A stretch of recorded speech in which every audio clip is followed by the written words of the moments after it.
नमस्कार,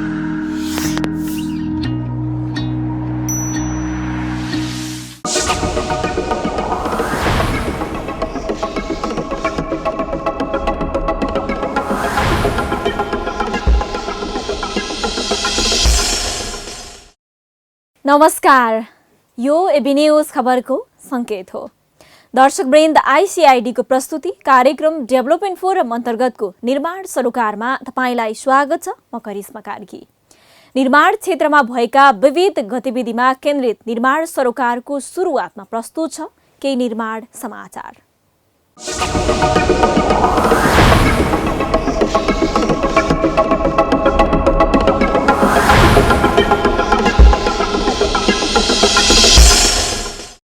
नेपाल निर्माण व्यवसायी महासङ्घको एक प्रतिनिधि मण्डलले भौतिक पूर्वाधार तथा यातायात मन्त्री वसन्त कुमार नेमाङ र शहरी विकास मन्त्री प्रभु शाह तथा मन्त्रालयका सचिव रमेश प्रसाद सिंहसँग छुट्टा छुट्टै भेटघाट गरेको छ।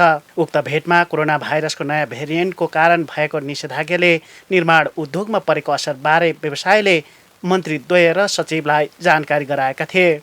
निषेधाज्ञाकै कारण मुलुकभरका 63 जिल्लामा निर्माण आयोजनाका काम ठप्प भएको छ। तर निषेधाज्ञा नभएका जिल्लामा पनि निर्माण सामग्री ढुवानीमा समस्या देखिएको छ। कोरोना संक्रमण र अहिलेको चर्को मूल्य वृद्धिले आयोजना सञ्चालनमा कठिनाइ भएको भन्दै महासङ्घले चैत्रदेखि कार्तिक मसान्तसम्मको अवधिलाई शून्य समय मानि सबै आयोजनाको 1 वर्ष म्याद थप गर्न आग्रह गरेको छ।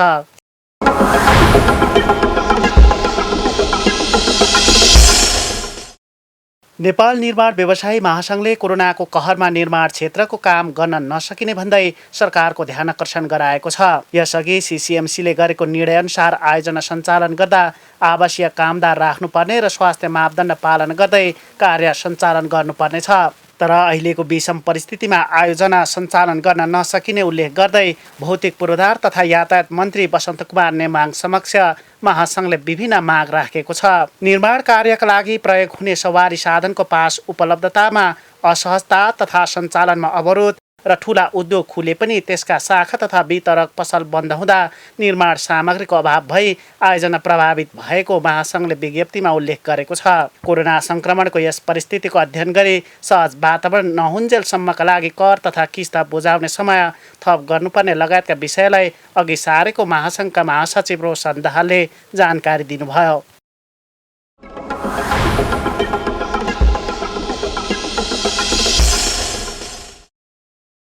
दर्शकवृन्द, नेपालमा दोस्रो चरणको कोरोना संक्रमण फैलिएपछि मुलुकभरका 63 जिल्लामा निषेधाज्ञा जारी गरेको छ। निषेधाज्ञाकै कारण निर्माणाधीन अवस्थामा रहेको कतिपय निर्माण आयोजना समेत प्रभावित भएको छ। अझ निषेधाज्ञाकै बीचमा भएको निर्माण सामग्रीको मूल्य वृद्धिले व्यवसायी थप मारमा परेका छन्। फलामे डन्डी सहितको सामग्रीमा अस्वाभाविक मूल्य वृद्धि गरेको उनीहरूको गुनासो छ। यिनै विषयलाई समेटेर तयार पारिएको यो सामग्री अबको प्रस्तुतिमा।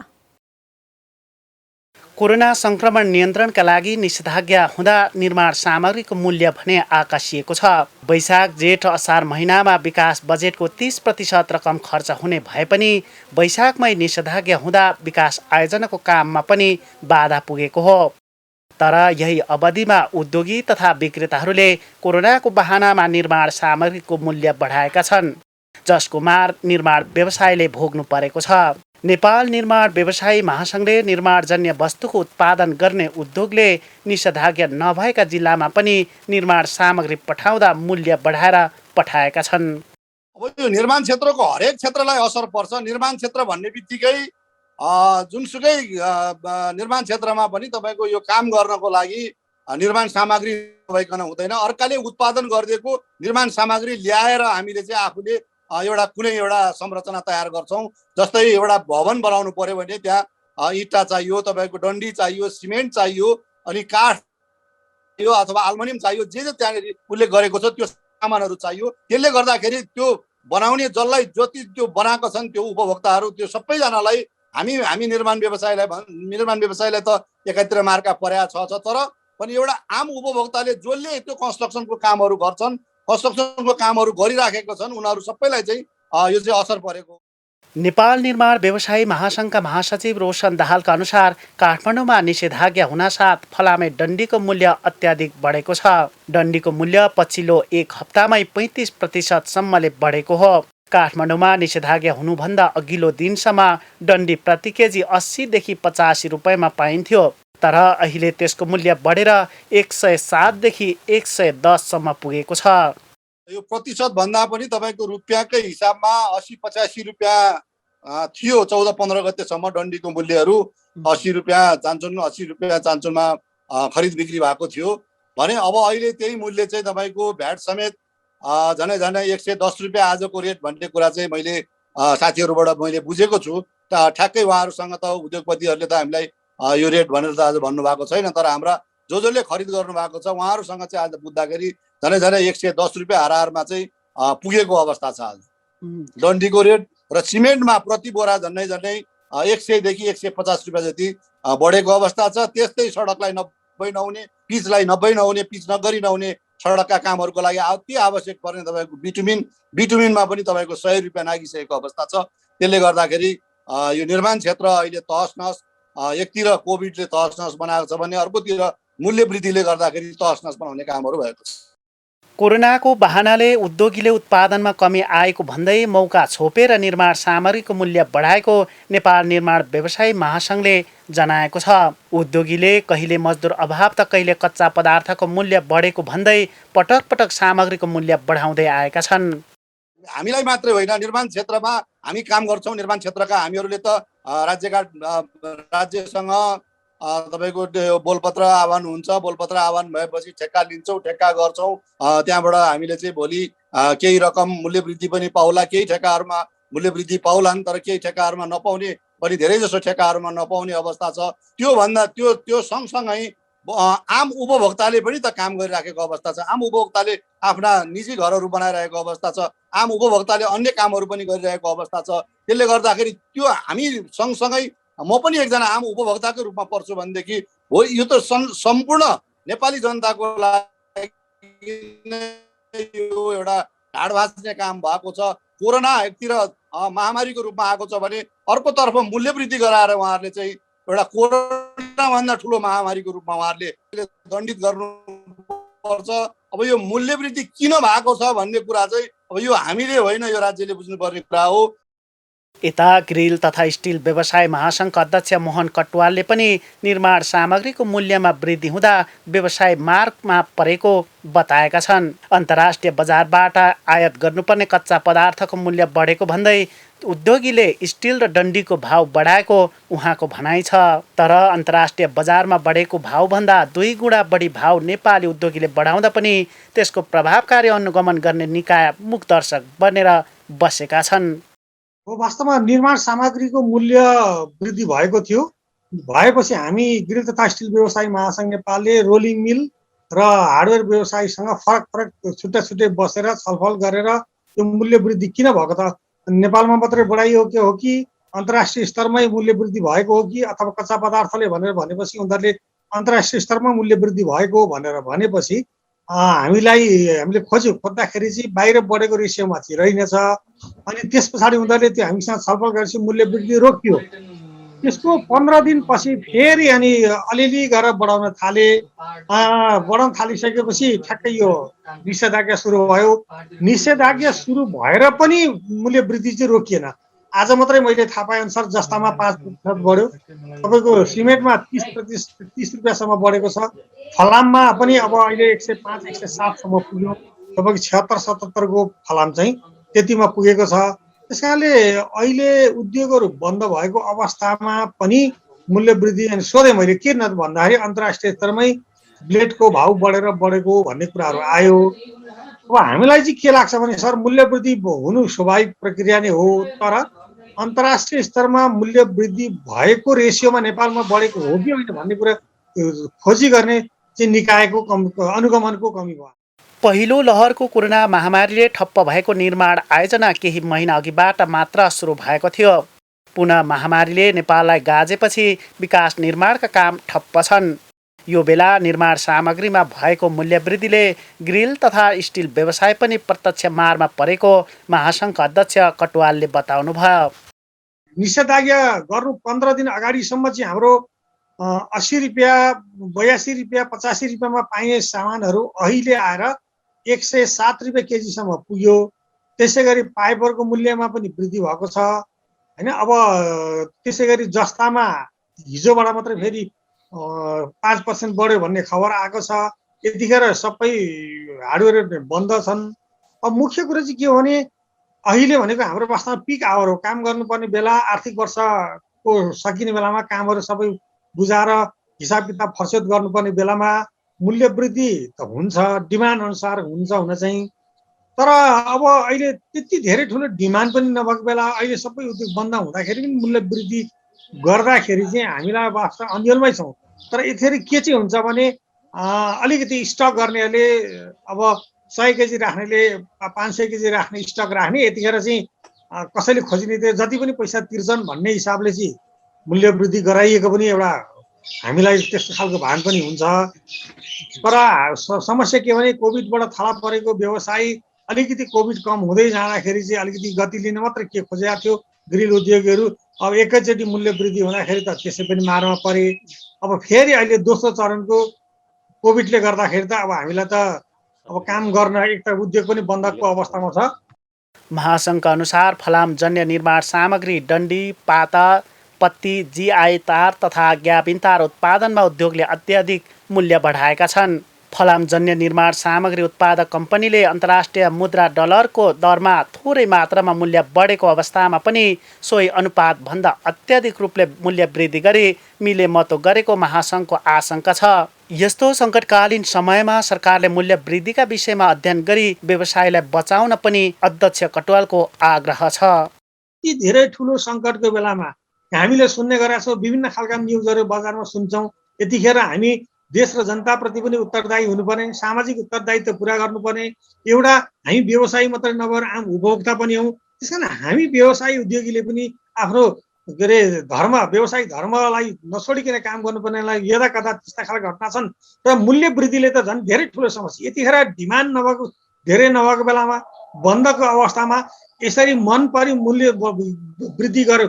मूल्य वृद्धि गर्दाखेरि पनि अन्तर्राष्ट्रिय स्तरमा बढेको रेसियोमा बढाए हो कि होइन त्यो कुरा त छानबिन त सरकारले गरिदिन सक्छ नि। किनभने उसले कच्चा पदार्थ ल्याउँदाखेरि भन्सारबाट उसले थाहा पाउन सक्छ। हामीलाई त्यो गरेर हेर्न सक्ने क्षमता हामीसँग हुँदैन, हामीलाई त्यो दिन पनि दिँदैन। त्यस कारण सरकारले यो मूल्य वृद्धि अप्रत्याशित रूपमा बढेको अब अनि अस्वाभाविक रूपमा अनियन्त्रित रूपमा बढेको मूल्य वृद्धिलाई चाहिँ सरकारले रोकिदिनुपर्छ। यो मूल्य वृद्धि के अरे तपाईँको निषेधाज्ञा यी सबै कुराले त व्यवसाय वास्तवमा भोलि आत्महत्या गर्नुभन्दा अर्को विकल्प छैन। किनभने अब कति दिनसम्म हामी त्यो भोगै बस्ने र। त्यस कारणले काम गर्न खोज्नेलाई पनि सामान छैन, सामान पाउँदा पनि गुणस्तरीय सामान नदिने र त्यो पनि अत्याधिक चर्को मूल्य हुँदाखेरि चाहिँ वास्तवमा व्यवसायी मात्रै होइन आम उपभोक्ता समेत त्यसबाट प्रभावित छन्। किनभने सानो पुँजी लिएर घर बनाउन सुरु गरेका सामान्य कर्मचारीले मूल्य एकैचोटि 25-30% मूल्य वृद्धि हुँदा त उनीहरूले त्यो कामै गर्न सक्ने अवस्था रहँदैन। अनि सरकारले के अरे सुरु गरेका आयोजना परियोजना पनि त्यसलाई लागत बढ्न सक्छ। सीमित व्यक्तिको नाफाको लागि चाहिँ सिङ्गो समुदायलाई, सिङ्गो समाजलाई, सिङ्गो देशलाई चाहिँ नोक्सान हुने, आम उपभोक्तालाई नोक्सान हुने काम चाहिँ रोकिनुपर्छ। यदि हाम्रो व्यवसायी उद्योगीले त्यो गर्छन् भने आजको मितिबाट त्यो रोक्नु पर्यो।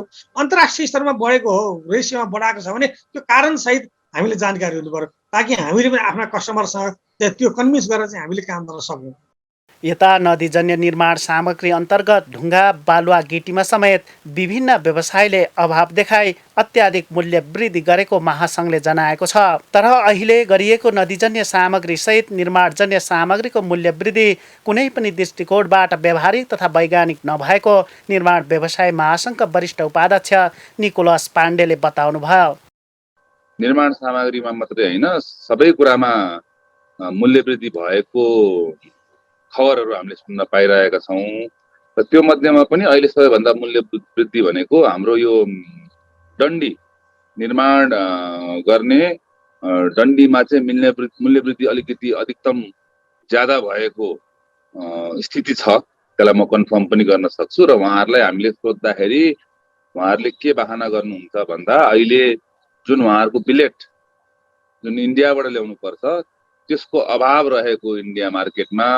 किनभने बिलेट बनाउनलाई अक्सिजनको जरुरी हुन्छ र अक्सिजन इन्डियामा पनि सर्टेज भइरहेको स्थिति र नेपालमा पनि डन्डी बनाउनलाई बिलेटबाट डन्डी बनाउनलाई अक्सिजन चाहिरहेको स्थिति र अक्सिजनको उहाँहरूले आपूर्ति गर्न नसक्नु भएको भएर कति फ्याक्ट्रीले त अब सायद एक दुईवटा फ्याक्ट्री त बन्द पनि भइसक्यो होला र अरू फ्याक्ट्रीहरू पनि अब हामी छिटै हाम्रो फ्याक्ट्री बन्द गर्छौँ किनकि हामीसँग प्रोडक्सन गर्नलाई र मेटेरियल छैन भनेर भन्नुभएको छ।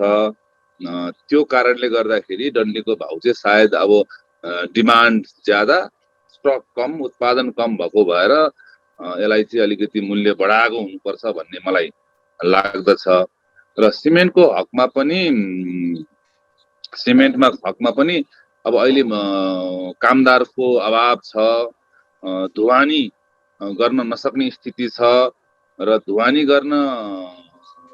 गर्ने साधन पाए पनि ठाउँ ठाउँमा जिल्ला जिल्लामा अब जो चेकपोस्टमा जो पुलिस बसेको छ उसको तजबिजमा ढुवानी गर्ने साधनलाई छोड्ने नछोड्ने उसको अधिकार रहेको हुँदाखेरि हामीलाई चाहिँ एउटा एक ट्रक सिमेन्ट काठमाडौँ छिर्नलाई 2 देखि 3 दिन पनि लाग्न सक्ने कुनै केसमा र भाडा पनि एकदमै बढेको स्थितिले गर्दाखेरि पनि सिमेन्टको भाउ बढेको छ र जति पनि खुद्रा मूल्यमा सिमेन्ट किन्नुहुन्छ अनि सबैजनाले फ्याक्ट्रीबाट किन्नु हुँदैन, धेरै जसोले खुद्रा मूल्य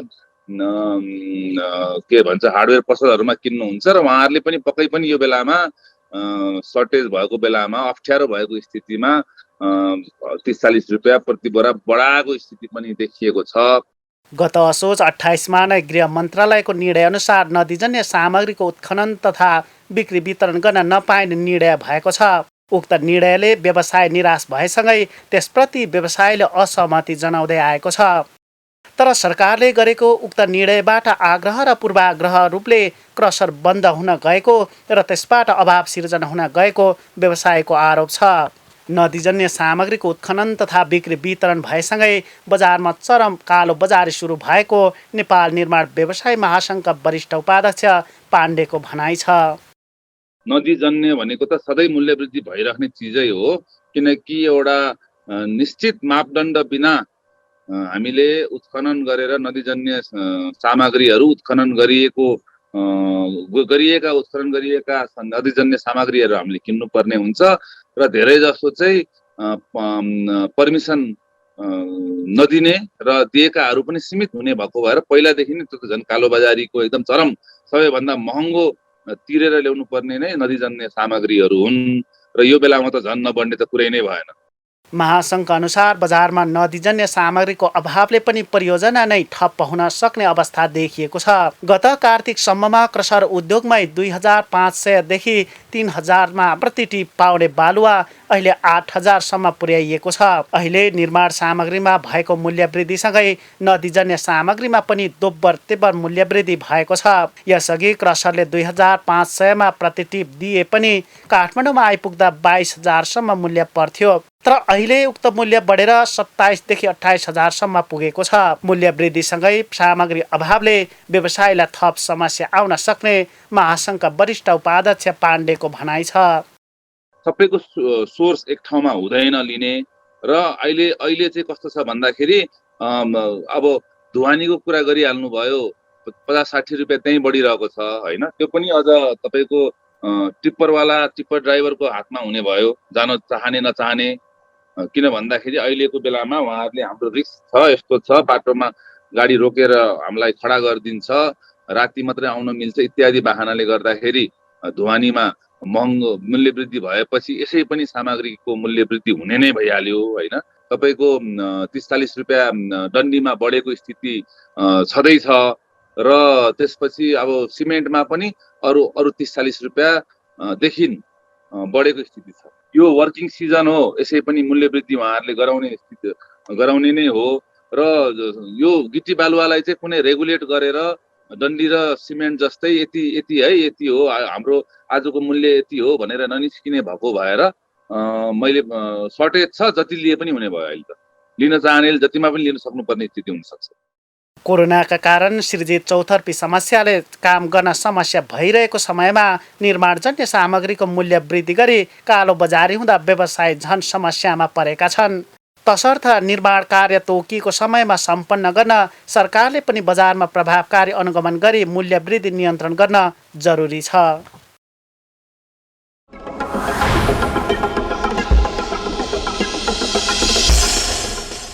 अहिले निषेधाज्ञाकै कारण सडकमा सवारी साधनको चाप निकै कम छ। सडक खुल्ला छ तर मर्मत सम्भारको काम भने निरन्तर भइरहेको छ। सडकका जेब्रा क्रस तथा लेन लाइन पेन्टिङ गर्ने लगायतको कामलाई यति बेला प्राथमिकता दिएको छ। सवारी चाप भएका बेला यस्ता कामलाई रातको समयमा गर्नुपर्ने भए पनि अहिले दिनकै काम भइरहेको छ। यसै सन्दर्भमा तयार पारिएको हेरौँ यो रिपोर्ट। कोरोना महामारीको दोस्रो लहर फैलिन थालेपछि उपत्यकाका 3 जिल्ला प्रशासन मिलेर उपत्यकामा निषेधाज्ञा गरिएको समयमा काठमाडौँका सडकहरूको स्तर उन्नति गरिएको छ। जेब्रा क्रसिङमा रङ लगाउने तथा भत्किएका सडकहरूको खाल्टाखुल्टी पुर्ने कामलाई यति बेला सडक विभागले निरन्तरता दिएको छ। अन्य बेलामा सडकमा चाप बढी हुने भएकाले काम गर्न असहज भएको बेलामा निषेधाज्ञा गरिएको समयमा भने यी काम गर्नको लागि सडक विभागलाई सहज भएको छ। काठमाडौँका कुन कुन सडकहरूमा के कसरी काम भइरहेको छ त आज हामी तपाईलाई देखाउँदैछौँ। कोरोनाको दोस्रो कहर तीव्र रूपमा फैलिन थालेपछि देशका विभिन्न जिल्लाहरूले निषेधाज्ञा जारी गरेका छन्। मानिसहरू सबै घरभित्र छन्। सवारी साधन पनि घरमै थन्किएका छन्। सडक सुनसान छन्। पैदल पथ पनि रित्तो छन्। निषेधाज्ञाको यो अवधिलाई सडक विभागले भने सदुपयोग गरेको छ। उपत्यकाका विभिन्न स्थानहरूमा विभागले सडक मर्मत गर्ने, जेब्रा क्रसिङ तथा लेनमा रङ लगाउने कामलाई तीव्रता दिएको छ। निषेधाज्ञा जारी भयो, नेपाल सरकारले गर्यो अथवा जिल्ला प्रशासन कार्यालयबाट। यो समयमा चाहिँ हाम्रो कामको गति चाहिँ घटेको छ। अब केही ठाउँहरूमा जुन निर्माण सामग्रीहरू साइटमा आइसकेका थिए अथवा निर्माण कामदारहरू चाहिँ सहजै निर्माण स्थलमा पुग्न सक्ने अवस्था थियो, त्यो ठाउँमा चाहिँ हाम्रो केही कामहरू भएको छ र धेरै ठाउँमा चाहिँ हाम्रो कामको गति रोकिएको अवस्था छ। त्यसैले अहिले जहाँ तपाईँहरूले हामीले काम गरिरहेको देखिरहेका छौँ, विशेष गरी यो 1-2 ठाउँमा ओभरले भएको, पटहोल प्याचहरू भएको र केही ठाउँमा पेन्टिङ भएको बाहेक अन्य ठाउँमा चाहिँ हाम्रो कामको गति एकदमै घटेर गएको छ। काठमाडौँ उपत्यकामा चाहिँ दिउँसोमा काम गर्न यो ट्राफिक प्रहरीहरूसँग पनि कोअर्डिनेसन गर्नुपर्ने, सवारीको अत्यन्त धेरै ठुलो चाप भएकोले दिउँसोमा काम गर्न नसक्ने अवस्था थियो। त्यसैले हामी रातिमा काम गर्थ्यौँ। रातिमा काम गरेको चाहिँ आम जनसमुदायले नदेख्ने हुँदाखेरि निषेधाज्ञा नै कुर्नुपर्ने हो कि भनेर देखिया मात्रै हो। र अहिले चाहिँ यो ट्राफिक एकदमै कम भएको बेलामा चाहिँ हामीले दिउँसोमा मात्रै काम गरे हो। विगतमा चाहिँ हामीले त्यही काम चाहिँ हामी रातिमा विशेष गरी 9 बजेपछि बिहान 3 बजे 4 बजेसम्म गर्थ्यौँ। त्यसैले त्यस्तो मात्रै देखिया हो, नत्र निषेधाज्ञै कुर्नुपर्ने चाहिँ होइन। निषेधाज्ञामा विभागले मात्रै होइन, नेपाल टेलिकमले बिग्रिएका तारहरू मर्मत गरेको छ। मेलम्ची खानेपानी आयोजनाका फुटेका पानीका पाइपहरू मर्मत गर्न पनि सहज भएको छ। भत्किएका फुटपाथ बनाइँदैछन्। सडक पिच भएका छन्। कामहरू सामान्य अवस्थामा पनि नहुने भने होइन, तर यो बेलामा मानिस र सवारीको आवत जावत नहुने भएकोले काम गर्न भने सहज भएको छ। निषेधाज्ञाको असर विभागलाई पनि परेको छ। जति हुनुपर्ने थियो त्यति कामहरू नभएको प्रवक्ता नेपाल बताउनुहुन्छ। सवारी साधनहरू चलिरहेको अवस्थामा त्यसलाई चाहिँ अवरुद्ध गरेर मर्मत कार्य गर्दाखेरि धेरै नै ठुलो समस्या, उपत्यकाको यातायात व्यवस्था नै एक खालको जाम हुने अवस्था आउँथ्यो। त्यसैले हामीले त्यसलाई चाहिँ त्यस्तो हुन नदिन रातिमा गर्थ्यौँ। अब अहिले चाहिँ निषेधाज्ञा भएको समयमा ट्राफिक सवारी साधनहरू कम छन् र यसले गर्दाखेरि हाम्रो दिउँसोमै काम गर्दा पक्कै पनि रातिमा भन्दा सहज हुने भएको भएर हामीले गर्न खोजेको चाहिँ हो। उपत्यकाभित्र पनि हामीले हेऱ्यौँ भने केही पेन्टिङका कामहरू हाम्रो भर्खरै ओभरले भएको सडकहरूमा पेन्टिङको अथवा यो कर्ब स्टोनहरूमा पेन्टिङ गर्ने कामहरू चाहिँ भइरहेको छ र केही ठाउँमा पुलको पाइलिङको कामहरू जहाँ निर्माण सामग्री अलरेडी थियो त्यहाँ कामहरू भइरहेको छ भने 1-2 ठाउँमा ओभरले भएको अवस्था छ। नत्र काठमाडौँमा त धेरै नै काम घटेको छ। हामीले दिउँसोमा यसै पनि काम गर्दैन थियौँ। पहिला रातिमा काम गर्थ्यौँ भने अहिले झन् यो सवारी पास र कामदारहरूको पास प्राप्त गर्ने र त्यो पासको म्यानेजमेन्ट पनि धेरै कठिन भएकोले काम घटेर गएको छ भने केही जिल्लाहरूमा चाहिँ त्यस्तै अवस्था छ, काम रोकिएको अवस्था छ, निषेधाज्ञा छ, कामदारहरू सजिलै पाउन पनि गाह्रो छ। त्यसैगरी निर्माण सामग्रीको ढुवानीमा पनि केही जटिलताहरू छन्। यति बेला काठमाडौँका सडकहरू शान्त छन्। फूलहरूले फुल्ने यो वसन्त ऋतुले काठमाडौँका सडकको सुन्दरतामा पनि झनै निखार ल्याएको छ। सडक सफा छन्, सडक वरिपरि ज्याकारान्डा फूलहरू फुलेका छन्। यी फूलहरूले सडक झनै मनमोहक देखिएका छन्। यो सुन्दरतालाई निरन्तरता दिनको लागि विभागले सडक मर्मतको कामलाई प्राथमिकतामा राखेर काम गर्नु सकारात्मक छ। तर यी सडकहरू विभागले मात्रै जोगाउन भने सम्भव छैन। विभागले त मर्मत गर्ने बनाउने मात्रै हो। यसको सदुपयोग र रेखदेख आम मानिसले नगरे विभागले मात्रै यी सडकहरू जोगाएर नजोगिने उहाँको भनाइ छ।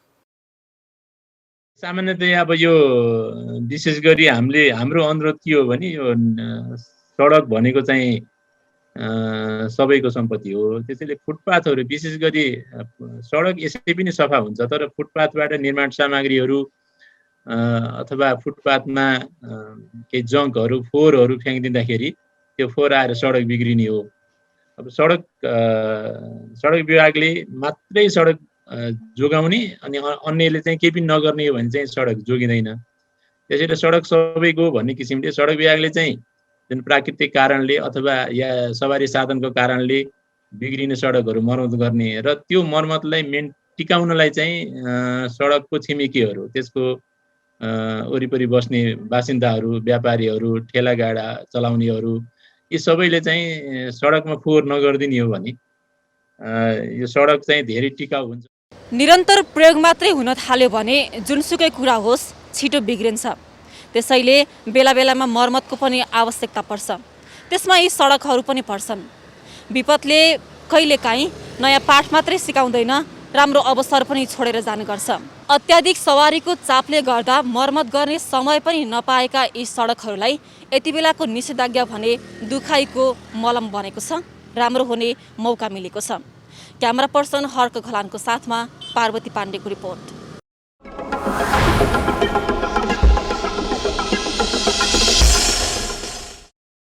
दर्शकवृन्द, कोरोना भाइरसको महामारीका कारण निषेधाज्ञा जारी भएको फाइदा उठाउँदै गरिएको मूल्य वृद्धि नियन्त्रण गर्न सरकार पक्ष चनाखो हुनुपर्छ। निर्माण सामग्री या यस्ता अनेकौं बहानामा हुने कालो बजारी रोक्न सम्बन्धित निकायले बेलैमा प्रभावकारी अनुगमन गर्न सक्नुपर्छ। हवस् त, आइसिआइडीको प्रस्तुति डेभलपमेन्ट फोरम अन्तर्गतको निर्माण सरोकार आजलाई यति नै। तपाईँ हामीलाई फेसबुकमा facebook/डेभलपमेन्ट फोरम र युट्युबमा डेभलपमेन्ट फोरममा समेत गएर हेर्न सक्नुहुनेछ। नमस्ते।